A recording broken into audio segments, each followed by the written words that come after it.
En fait, elle ne s'inverse pas. Par exemple, on a toujours appris ce que c'était que la pyramide des âges et vous dites maintenant on est dans la tour des âges. Oui. Expliquez-nous cette différence. Alors, c'est une inspiration qui vient du fait que je vis dans la tour Montparnasse, enfin je travaille dans la tour Montparnasse.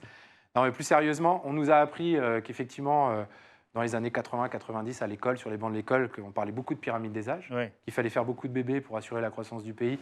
Mais aujourd'hui, tout s'inverse. Grâce au progrès médical, grâce à l'espérance de vie qui augmente, grâce au fait qu'on est de plus en plus à être sur cette planète.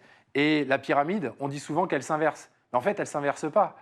C'est plutôt une pyramide qui, au niveau de sa base, va se rétrécir et au niveau de ce sommet va augmenter. Donc effectivement, on est sur une tour des âges, comme on l'a appelé, et on provoque un peu, mais on va jusqu'à dire qu'à chaque étage, il y a le feu, parce que finalement, en France, si je prends la France, on a un problème de natalité, et si je prends le sommet de la pyramide, on a un problème de gestion de la dépendance des personnes âgées très vulnérables. Donc c'est un nouveau changement de paradigme, c'est un nouveau système, il y a des nouvelles contraintes, et en fait, ce qui est un petit peu embêtant dans cette histoire, contrairement aux autres transitions, le climat ou le numérique, c'est que la démographie, c'est une science exacte. Alors, dans une très belle préface, Nicolas Dufour, qui est directeur général de la BPI, écrit cette phrase, il dit « Votre livre est une invitation à regarder droit dans les yeux ce futur démographique qui s'annonce », parce qu'effectivement, il faut le regarder dans les yeux.